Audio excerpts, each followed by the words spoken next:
అమ్మా దివ్య తల్లి, నువ్వసలు మనిషివేనా? ఎందుకట్లా ఫ్లిప్ అవుతావు?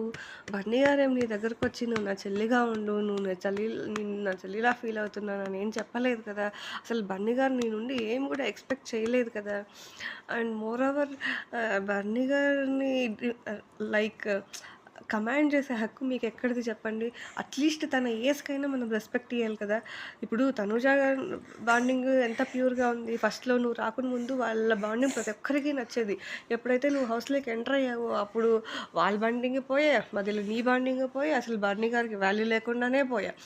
అంతకుముందు నాన్న నాన్న అని ఎంత క్యూట్‌గా అనిపిచ్చేదో ఈవెన్ తనుజకి అందరూ ఇష్టపడేవాళ్ళు. బన్నీ గారు ఆ బాండింగ్ వేరే లెవెల్‌లో ఉండింది. బన్నీ గారి గేమ్ గూడా పీక్స్‌లో ఉండింది. అప్పుడు టాప్ 5 టాప్ 1లో ఉండే బన్నీ గారు.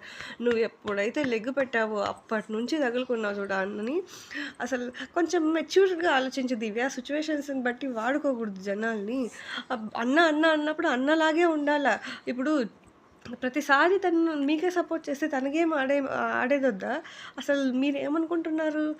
అసలు ఎందుకు బర్నీ గారిని టార్గెట్ చేస్తున్నారు? ఫస్ట్‌లో ఎందుకు ఆయన దగ్గరికెళ్లారు? ఆయన దగ్గర నుంచి మీరు ఇంత స్టాండ్ తీసుకున్నారు. ఇప్పుడేమో ఆయన్నే బ్లేమ్ చేస్తున్నారు. ఇది కరెక్ట్ కాదు.